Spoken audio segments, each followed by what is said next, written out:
como significado del nacimiento de Venus de Botticelli, por ejemplo, no es más, o sea, no es el significado del cuadro en sí, sino en que la Venus se ha convertido en un icono actual. Entonces, no es tanto la importancia de la representación, bueno, aunque sí que lo fue, pero actualmente lo que nos importa es el icono de ella, de Venus, que ha sido hasta hoy en día sigue siendo un icono de belleza. O sea, más que la propia técnica o... O sea, lo es porque, a ver, al fin y al cabo, o sea, que no se me malinterprete, porque al fin y al cabo no deja de ser Botticelli, deja de ser el Renacimiento, y la técnica, el pintor es espectacular, pero yo creo que lo que ha trascendido a día de hoy no es tanto eso, sino el icono de Venus. La propia Venus, Sí, ¿no? La imagen de Venus, lo que ha simbolizado y lo que hoy en día se ha visto en películas, camisetas, pósters. Claro, y cómo se ha vendido la imagen o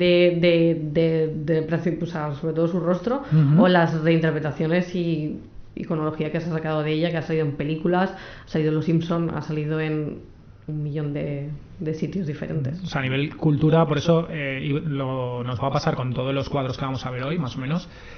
No es que hayamos hecho un criterio en cuanto a la importancia pictórica de las obras como hito en su época. Bueno, en algunos sí. En algunos puede ser que coincida, claro, pero el criterio para seleccionar ha sido cuadros que entendemos que son muy conocidos. Claro. Fernando, no te cargues nada, que cuadros que son muy conocidos y que todo el mundo en algún momento los ha visto, claro, representados a nivel cultural, a nivel cinematográfico, en cualquier sitio, ¿no? Claro, son cuadros que, bueno, yo creo que al fin y al cabo son cuadros que todo el mundo conoce, o que a simple vista, aunque no sepan lo que significan, como hemos visto en el vídeo, al fin y al cabo son cuadros que tú solo pones a una persona, le pones la imagen y yo creo que más o menos sí que saben decirte, bueno, a lo mejor no me sé el nombre, pero lo he visto. Entonces es la idea. Pues vamos a ello. El primero, el nacimiento de Venus. Claro. Esto porque, a ver, al fin y al cabo estamos en el Renacimiento, lo que significa que... Porque, a ver... Renacimiento, ¿no? Renacimiento. Época, ¿no? Venimos estamos en un momento en el que empieza a cobrar importancia el naturalismo, representar las figuras anatómicamente, se estudia la perspectiva, aparece de la ciencia, la filosofía...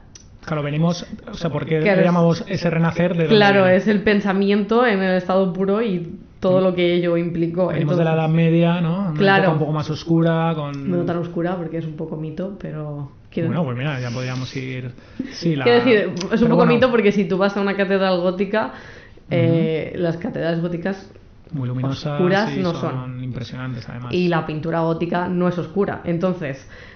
Entonces, ¿de dónde viene ahí? ¿Por qué hablamos de Renacimiento, entonces? ¿De dónde renacemos? Porque tú antes, o sea, la importancia que se le da a la perspectiva, la importancia que se le da al estudio de la anatomía, la ciencia, todas esas cosas no se dan hasta entonces porque no era lo que interesaba. Antes interesaba la representación religiosa, vale. El adoctrinamiento, por así decirlo, enseñanza, mostrar los temas religiosos, y al fin y al cabo la Iglesia tenía un nivel mucho más importante. Un control, además. Claro, ¿no? Entonces... Hay un poco más de aperturismo, ¿no? Claro, interesaba más la iconología religiosa y mostrar lo que la religión cuenta, que no tanto la pintura como algo bonito, ¿no? Por así. O la naturaleza. O la naturaleza y algo todo que eso. se escapara un poco al dogma. Entonces no nos interesa en el gótico, en el arte, por ejemplo, no es tanto centrarse en la naturaleza como en este cuadro, que sí que vemos un estudio mucho más de la técnica pictórica o el fondo donde está ubicada la Venus, sino más lo que representa la figura en sí, que en este caso el tema es mitológico, no es religioso. Exacto, además es mitológico. Claro. ¿Y qué año es? ¿De qué año estamos hablando más o menos? De hacia el 1485. 1485. Claro, es que es impresionante que nos llame tanto la atención un cuadro con más de 500 años. Claro, o sea, lo impactante es que todavía, de hecho es eso, o sea, todavía a día de hoy, 500 años después, más. El color, no sé, la estructura, la concha, cómo la van a tapar, ella tapándose con el pelo, ¿no? Sí, es que es como ella pasada, escondiendo, ¿no? Un poco sus atributos. A ver, es curioso porque la obra es muy bonita a nivel visual, ya depende de la perspectiva de cada uno, pero... ¿A ti te gusta el cuadro? A mí sí, yo soy... ¿Tú eres fan de Botticelli? Yo soy fan de Botticelli, soy fan del Renacimiento y soy fan de este cuadro en específico porque de hecho tengo la Venus tatuada, o sea que... bueno, pues entonces sí que eres fan, sí. Pero me resulta curioso como, pese a lo bonita que es la obra, en verdad, o sea, creo que contrasta un poco con cómo nació Venus. Uh-huh. Porque el mito de cómo nace Venus es básicamente que Urano le cortan los testículos a Urano, entonces estos caen al mar, ¿sí? Y de ahí sale una espuma, uh-huh. Y de esta espuma es de donde nace Venus. Bueno, esa espuma... La interpretación cada uno que la haga como quiera, ¿no? Pero claro, aquí hace una concha, ¿no? La concha que simboliza, entonces. O es como... Claro, es como que es como la forma de nacer, pero en verdad la concha libre, no entra dentro de... O sea, no es un elemento del mito en sí, porque en otras representaciones del nacimiento de Venus sí. no sale la concha. Entonces, bueno, eso, nace de la espuma y demás, aunque aquí la espuma no aparece representada, porque es curioso, porque luego en otras representaciones de la Venus sí que está guay, porque sí que se le ve a ella, porque aquí ella está como muy tapándose, muy tímida, muy no quiero mostrar mis atributos ni demás, y luego en cambio en otras representaciones sí que se la ve mucho más. ¿Pero en otras representaciones de Botticelli? ¿O no, de otros artistas que se han hecho a lo largo de la historia del arte. ¿Posteriores? Sí. Uh-huh.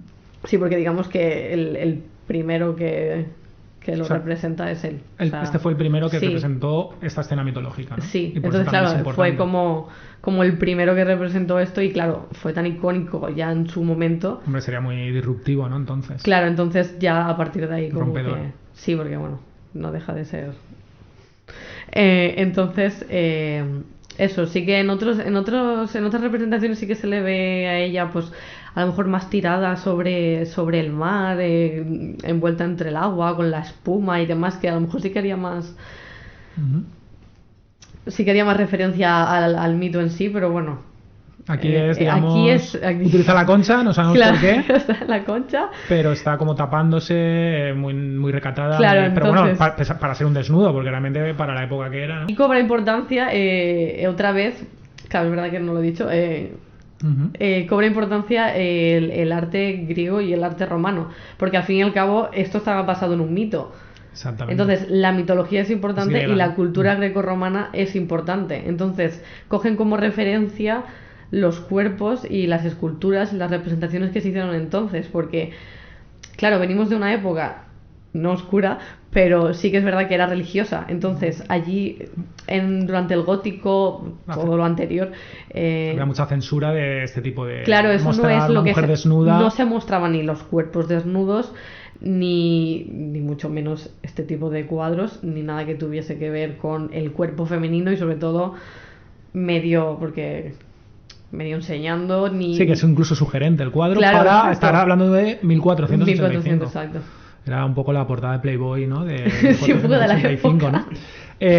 Claro, estamos hablando de un cuadro, no sé, es como triangular, ¿no? Es decir... Sí, tiene una composición triangular, o sea, se ve bastante clara porque está la Venus y luego las dos figuras a su lado, que a la izquierda es el dios del viento y a la derecha es la diosa Flora. La diosa Flora y, claro, entonces... y Eolo, ¿no? Y el dios del viento va acompañado. Va con una ninfa. Entonces, claro, está el dios del viento, que está, o sea, se le puede ver como está soplándole a la Venus. Bastante explícito. Sí, además. Bueno, entonces ella se le ve como se le mueve el pelo y demás. Entonces, al otro lado vemos como a la diosa Flora como tapándole con un manto de flores y demás. Entonces, Botticelli lo que representa aquí es justo lo que dice el mito, es el momento en el que, porque vemos que a la derecha en el fondo es como tierra, ¿no? O sea, es decir, como el borde de una isla o algo así. Entonces se supone que el viento la arrastra hasta la isla de Chipre, vale. Que es donde le esperan las diosas, o sea, las estaciones. Vale, entiendo. Entonces ella se supone, o sea, es como... Es como la llegada de la primavera, claro, también, porque exacto. hay unas flores ahí, ¿no? Sí, lo pinta todo un poco así, aunque es verdad que luego sí que tiene como otro cuadro que sí que es la primavera explícitamente. Claro, pero aquí es un poco como con flores y demás, porque está la diosa Flora y demás, está un poco así idílico. Y es como una interpretación, ¿no? De que puede sí, ser porque al fin y al cabo ¿no? o sea, Venus es como la diosa de la belleza y del amor, quiere decir, no es que represente ninguna estación. Pero bueno, el mito cuenta que que fue arrastrada hasta las orillas de Chipre, hasta la costa, y ya pues ahí como que le esperaban las estaciones. Bueno, Pues muy bien.